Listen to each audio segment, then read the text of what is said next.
오늘은 이사 65장 21절에서 25절까지 말씀 묵상합니다. 65장 21절에서 25절까지 새하늘과 새 땅 하나님 나라 회복과 평강 하나님께서 당신 주의 백성들을 위해서 예비하신 최종적인 구원의 역사인 새하늘과 새 땅의 구체적인 삶의 모습을 보여주는 비전과 예언이죠. 바벨론 포로기라는 절망적인 현실과 포로기한 이후에 초라한 성전 재건 속에서 낚시원단 이스라엘 백성들에게 하나님께서는 현재의 고난을 뛰어넘는 소망과 궁극적으로는 예수님의 조림과 재림을 통해서 이루실 하나님의 나라 회복에 대한 예언의 약속의 말씀을 계속하고 있습니다. 21절에 그들이 가옥을 건축하고 그 안에 살겠고 포도나무를 심고 열매를 먹을 것이며 이 예언의 말씀도 이스라엘을 포로 귀한 후에 상황에 대한 약속으로 이해할 수도 있습니다. 그러나 새하늘과 새 땅이라는 차원에서 볼 때 가옥, 건축, 과실, 재배에 관한 본 말씀은 현실적으로 연결되지 않죠. 그러나 이는 장차 그리스도의 재림과 마지막 심판이 회복될 새하늘과 새 땅, 새 예루살렘 하나님 나라의 회복에 대해서 좀 더 실감나게 이해할 수 있도록 하기 위해서 현세의 상황으로 말씀하신 것으로 이해할 수 있습니다. 실제로 이스라엘은 수많은 전쟁과 약탈 그리고 하나님을 버리고 우상을 선택하는 죄에서 회개하지 않고 완악함으로 끊임없이 이방인에게 침략을 당해왔고 이로 인해서 지은 집에 살지 못하고 자기가 심은 열매를 먹지 못하는 비극이 반복되었습니다. 제레미야 26장에서 15절 이하에 내 규례를 멸시하며 마음에 내 법도를 싫어하여 내 모든 계명을 준행하지 아니하며 내 언약을 배반할진대 내가 이같이 너에게 행하리니 곧 내가 너에게 놀라운 재앙을 내려 폐병, 열병, 눈이 어둡고 생명이 쇠약하게 할 것이고 너희가 파종한 것은 헛되일 것이고 너희 대적이 그것을 먹을 것이며 내가 너희를 치리니 하나님이 치신답니다. 너희가 너희 대적에게 패할 것이고 너희를 미워하는 자가 너희를 다스릴 것이다. 너희는 쫓는 자가 없어 도망치게 될 거야. 하나님의 말씀을 불순종하게 될 때 하나님이 공의로 행하실 일에 대해서 말씀하셨고 이것이 장차 역사 속에 그대로 실현될 것이다 라는 말씀인 거예요. 하나님의 예언의 말씀은 갑자기 주신 말씀이 아니라 이미 하나님께서 율법과 계명을 통해서 자세하게 기록하여 남기신 말씀이 이루어지는 겁니다. 하나님의 말씀은 영원토록 동일하신 변하지 않는 진리의 말씀이기 때문이죠. 이 약속이 장차 그리스도가 이 땅에 오셔서 통치하실 하나님의 나라 또 마지막 심판 이후에 세우실 새하늘과 새 땅 이것이 하나님께로부터 새 예루살렘이 내려와서 완성될 때의 상황을 예언하신 말씀인 것입니다. 창세기 3장에서 범죄한 아담과 하와에게 인간에게 내려진 노동의 저주 가시덤불과 엉겅퀴로 인해서 수고해도 합당한 열매를 얻지 못하던 결핍의 시대가 종식되고 이전의 모습으로 회복될 것을 말씀하신 것입니다. 죄로 인해 왜곡되었던 문화와 경제 활동이 하나님께서 다스리신 하나님의 나라에서 근원적으로 회복될 것이다 라는 말씀이죠. 하나님의 백성 이스라엘에 대한 하나님의 소망 아모스 9장 13절에 잘 나타나 있어요. 여호와의 말씀이니라 보라 날이 이를지라 그때 파종하는 자가 곡식 추수하는 자의 뒤를 이으며 포도를 밟는 자가 씨 뿌리는 자의 뒤를 이으며 산들은 단 포도주를 흘리며 작은 산들은 녹으리라. 내가 내 백성 이스라엘이 사로잡힌 것을 돌이키리니 그들이 황폐한 성읍을 건축하여 거주하고 포도원을 가꾸고 그 포도주를 마시며 거원들을 만들고 그 열매를 먹으리라. 내가 그들을 그들의 땅에 심으리니 그들이 내가 준 땅에서 다시 뽑히지 아니하리라. 네, 하나님 여호와의 말씀이니라. 아멘. 하나님의 뜻이 잘 나타나 있죠. 주의 백성들을 회복시켜서 이전과 같이 안전하고 풍성한 삶을 살게 하실 것이다. 약속하십니다. 깨어있는 주의 자녀들, 경건한 자들에게 주시는 미래의 소망은 하나님의 통치 아래 새롭게 회복될 하나님의 나라, 새하늘과 새 땅, 궁극적으로는 천년 왕국과 영원한 천국으로 이어지겠죠. 거룩한 땅에서 온전한 삶을 누리게 될 것이라는 말씀입니다. 그리스도를 보내주셨으나 이를 거부하고 십자가에 못 박은 이스라엘은 로마에서 멸망당했죠. 2000년 동안 난민으로 살아갑니다. 따라서 이 예언의 말씀은 단순히 세상에서 누리게 될 축복의 약속이 아니라 예수님의 재림과 마지막 심판 이후에 계획된 새하늘과 새 땅, 천년왕국을 통해 성취될 예언의 말씀이라고 하겠습니다. 우리가 바라봐야 할 최종적인 천국은 모호하고 추상적인 것이 아닙니다. 하나님과 성도가 완벽한 친밀함 속에서 함께 거주하는 실제적인 처소임을 깊이 있게 묵상해야 할 것입니다. 요한복음 14장 1절로 3절에 예수께서 말씀하셨어요. 너희는 마음에 근심하지 말라. 하나님을 믿으니 또 나를 믿으라. 내 아버지 집에 거할 곳이 많도다. 그렇지 않으면 너희에게 일렀으리라. 내가 너희를 위하여 거처를 예비하러 가느니 가서 너희를 위하여 거처를 예비하면 누구를 위해서요? 너희를 위해서. 거처가 예비되면 내가 다시 와서 너희를 내게로 영접하여 나 있는 곳에 너희도 있게 하리라. 아멘. 약속하셨잖아요. 천국으로 인도하실 것이다고. 22절에 그들이 건축한 데에 타인이 살지 아니할 것이고 그들이 심은 것을 타인이 먹지 아니하리라. 이는 내 백성의 소원이 나무의 소원과 같겠고 장수하게 하시네요. 내가 택한 자가 그 손으로 일할 것을 길이 누리게 될 것이다. 그 하나님을 경외하며 순종하는 자들에게 주시는 축복의 약속이죠. 불순종하는 왕건주의 백성들에게 주신 하나님의 심판의 약속과 대조를 이루죠. 이것은 이미 신명기에 자세히 말씀하신 것과 동일합니다. 신명기 18장 30절에 내가 여자와 약혼했지만 다른 사람이 그 여자와 같이 동침하고 집을 건축했으나 거기에 거주하지 못하게 될 것이고 포도를 심었으나 내가 그 열매를 따지 못하게 할 것이다. 하나님께 불순종할 때 이루어질 저주 약속입니다. 하나님께서 다스리신 하나님의 나라의 거룩한 백성은 대적들이 침략하지 못할 것이다. 그들의 수고가 결코 대적들의 손에 빼앗기는 일이 없을 것이다 라는 약속의 말씀인데요. 그것은 하나님께서 다스리시는 하나님의 나라의 특성이지요. 또 백성의 수명이 나무의 수명과 같겠고 라는 말씀은 그리스도를 보내주심으로써 이루실 하나님의 나라 영생을 의미하는 것으로 이해할 수 있습니다. 또한 아담과 하와가 에덴 동산에서 범죄하기 이전에 누렸던 극적인 수명의 연장이죠. 역사적 시공간 속에서 심판 이후에 세워질 천년왕국 계시록 20장 4절이죠. 내가 보좌들을 보니 거기에 앉은 자들이 있어 심판하는 권세를 받았더라. 또 내가 보니 예수를 증언함과 하나님의 말씀 때문에 목배임을 당한 자들의 영혼들과 또 짐승 같고 우상에 경배하지 아니하고 그들의 이마와 손에 그의 표를 받지 아니한 자들이 살아서 보세요. 그리스도와 더불어 1000년 동안 왕노릇하게 될 것이다. 살아서 그리스도와 함께 이때 이루어질 예언의 말씀이다. 이렇게 이해할 수 있겠죠. 실제로 재현될 예언의 말씀이다. 그러니까 노아 홍수 이후에 인간의 수명은 급격히 줄어들었죠. 죄와 저주가 억제되는 그리스도의 통치 시기에는 하나님이 그리스도께서 다스리시는 마이가 제거되고 그리스도와 함께 1000년 동안 왕노릇하는 그동안에는 수백 년을 사는 나무들 예를 들어 레바논의 백항목이나 올리브 나무처럼 인간의 수명이 비약적으로 늘어나게 될 것이다 라고 이해할 수 있겠죠. 홍수 이전에 1000년 가까이 살던 이 일이 구체적으로 실현될 것이다 이렇게 우리가 묵상할 수 있지 않을까요? 예언의 말씀이다. 1000년 왕국 동안에 이루어질 예언의 말씀. 시편 90편 12절에도 의인은 종려나무같이 번성하고 레바논의 백향목같이 성장할 것이다 라고 하셨습니다. 그 손으로 인한 것을 길이 누리게 된다. 하나님을 경외하는 자들에게 주신 약속. 시편 128편이죠. 1절로 2절에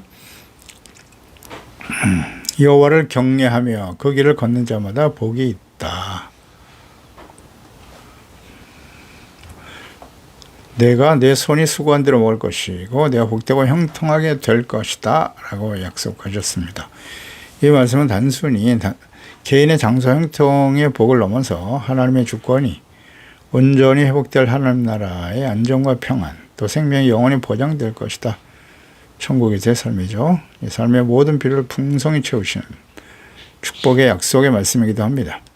내 백성, 내가 택한 자라고 하나님께서 호칭하고 계신데요. 영원한 언약의 백성, 십자가에 대속의 은혜로 구원하신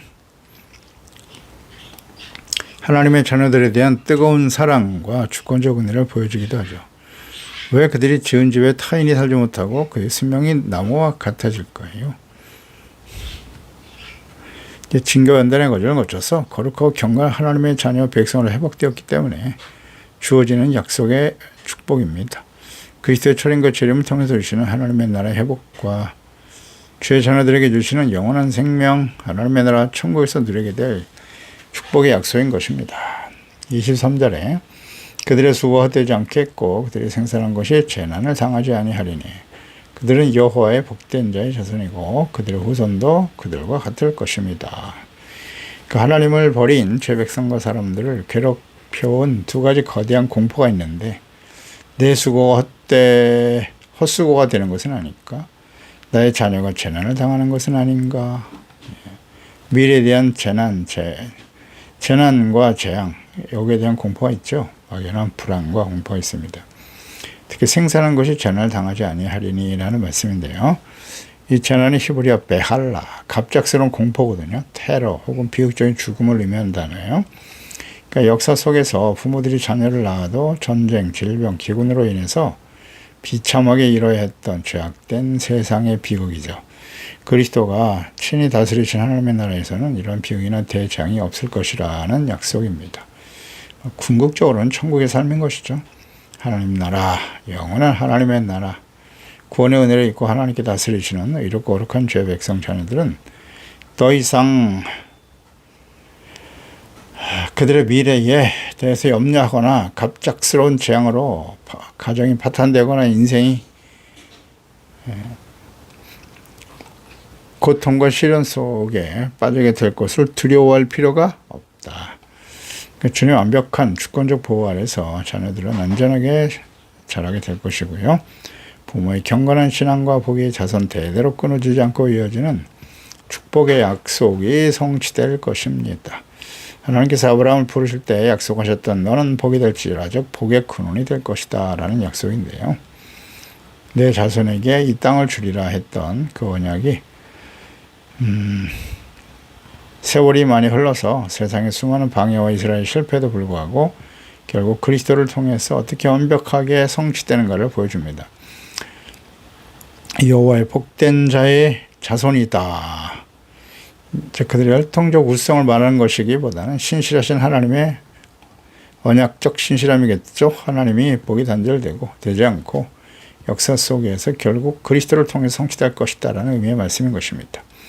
죄는 대를 이어 저주와 상처를 남기지만 그리스도의 대속권에는 대를 이어 복과 생명을 믿음을 계승하는 역사가 일어나게 될 것입니다.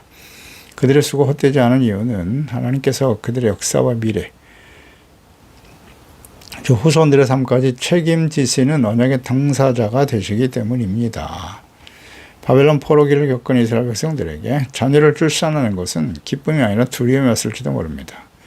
자녀를 낳아봐야 포로로 끌려가거나 종로로 탈 것이 뻔하기 때문입니다. 과거의 모든 집단적 트라우마와 상처를 깨끗하게 씻어내시는 하나님의 위로의 말씀인 것이죠. 그들은 여호와의 복된 자의 자손이라 일컬음을 당하게 된다. 후손도 그들과 함께 있을 것이다. 그러니까 부모 자녀가 더 이상 강제로 이별하거나 흩어지지 않고 하나님 앞에서 함께 연합하여 복을 누리는 영원한 공동체, 그 하나님의 나라의 회복을 의미하는 것이죠. 진정한 복은 외적인 환경과 평안을 넘어서 우리가 하나님과 함께 복을 받은 자, 하나님께 복을 받은 자다 라는 정체성의 확립에 회복에 있는 것입니다. 하나님과의 관계가 본질적으로 회복되었기 때문에 그들이 행하는 모든 일들, 모든 일상 위에 하나님의 은혜와 축복이 더해지게 되는 것입니다. 오늘날 그리스도인들도 그리스도 안에서 하늘의 모든 신령한 복을 받고 그 복을 자녀들에게 믿음의 유산으로 물려주는 복을 누릴 수 있어야 할 것입니다. 오늘날 부모들은 자녀들의 미래를 바라보면서 늘 불안해합니다. 흉악해지는 범죄, 무너지는 교육 현장, 물질주의 가치관 속에서 내 자녀를 이 험한 세상에서 어떻게 키울 것인가라는 두려움이 있습니다. 또 또한 젊은 세대들은 아무리 노력해도 성공하기 힘든 사회구조 속에서 헛된 수고를 하는 것은 아닌가 낙심하기도 합니다. 자녀의 미래와 나의 노력을 세상의 통계나 불안전한 전망에 맡기지 말고 언약을 온전히 성취하시는 신실하신 하나님께 맡겨야 할 것입니다. 우리는 예수 그리스도로 말미암아 하나님의 자녀가 된 것입니다. 자녀들에게 재산을 세속적인 성공을 물려주려고 전전긍긍하기보다는 하나님의 신령한 복을 계승하는 통로가 되어야 할 것입니다.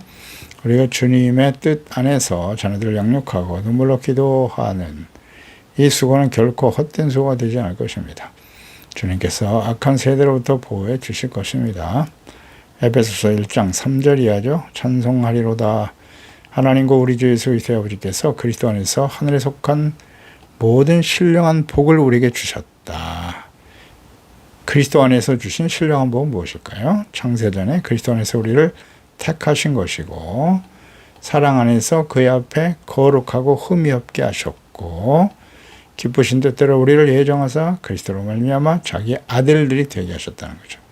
이게 바로 신령한 축복이에요. 이런 그 사랑하시는 자 안에서 우리에게 거저 주시는 바 그의 은혜의 영광을 찬송하게 하려는 것이다. 아멘. 주님의 구속의 은혜를 감사하고 찬양하며 영광을 돌리는 이 목적으로 우리를 구하시고 택하시고 거룩하고 흠이 없게 하셨고 하나님의 아들들이 되게 하신 것입니다. 24절에 그들이 부르기 전에 응답하겠고 그들이 말을 마치기 전에 내가 들을 것이며 그 하나님의 전지하심과 무한한 은혜가 결합하여 나타나는 기도 응답이죠. 죄로 가득한 현재의 세상에서 인간의 죄악은 하나님과 우리 사이를 가로막아서 기도 응답을 지연시키거나 가로막습니다만 그리스도의 통치 아래에서 하나님 다스리신 하나님의 나라 주의 거룩한 성도들의 마음과 하나님의 뜻이 완벽하게 일치하게 될 것이다 하는 말씀이죠. 부르기 전에 응답하신다. 우리가 마음속으로 필요를 느끼거나 입술을 열어 간구하기 전에 하나님께서는 이미 그 모든 것을 아시고 완벽한 타이밍에 정확하게 응답하시고 가장 좋은 것으로 갚아주시죠. 이것이 주의 자녀들을 향한 하나님의 주권적인 돌보심이 얼마나 세밀하고 완벽한가를 보여주는 말씀입니다. 정처 우리가 누릴 하나님의 나라, 거기서는 기도가 결핍을 채우기 위한 처절한 부르짖음이 아니라 풍성함 속에서 나누는 기쁨의 대화로 변화될 것임을 확신시켜줍니다. 성경 전체를 관통하는 하나님의 가장 큰 열방은 하나님의 뜻이잖아요. 나는 너의 하나님이 되고 너희는 내 백성이 되리라. 기도의 즉각적인 응답이 바로 우리와 함께 하시는 임마누엘의 약속이 온전히 성취되었음을 보여주는 가장 확실한 기준이라 할 수 있습니다. 하나님은 멀리 계신 초월자가 아니라 주의 백성의 숨소리마저 귀를 기울여 주시는 우리와 함께 계시는 하나님이십니다. 그러니까 말을 마치기 전에 내가 들을 것이다 라고 하셨잖아요. 거룩한 주의 백성들의 마음이 일어나는 소원이 곧 하나님의 성령의 인도하심에 따라서 이루어지는 것이고 개인적인 욕망을 이루려고 하는 소원이 아니라 하나님의 뜻을 이루고자 하는 거룩한 소망이기 때문에 주께서 말을 마치기 전에 들으신다. 그러나 분명한 것은 우리가 무조건 기도하고 또 기도한다고 되는 게 아니에요. 마음에 죄악을 품고 악인의 꾀를 따르고 살아가는 상태에서 드려지는 기도, 죄인의 길에서 드려지는 기도는 응답받을 수 없습니다. 거룩한 소원, 하나님과 그리스도와 함께 주님의 말씀을 따라가는 그 삶을 살아가는 주의 자녀들에게 하나님께서 이와 같이 응답하신다는 것이겠죠. 모르면 안 됩니다. 빌립보서 2장 12절 이하에 그러므로 너희 사랑하는 자들아 하나님의 사랑하는 자녀들 너희가 나 있을 때뿐만 아니라 더욱 지금 나 없을 때도 항상 복종하고 두렵고 떨림으로 너의 구원을 이루어가는 사람이 돼야 된다는 거죠.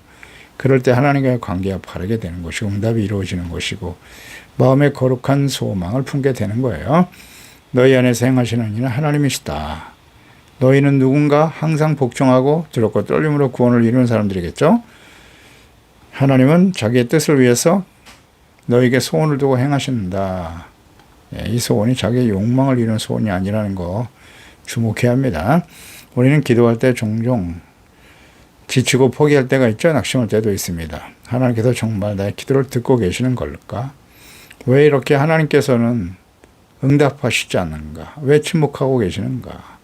그 앞에서 포기하고 싶고 좌절하기도 하고 절망에 떨어지기도 하죠. 그러나 하나님의 본심이 우리의 부르짖음보다 더 빠르시고 우리의 사정을 이미 다 잘 알고 계세요. 하나님께서는.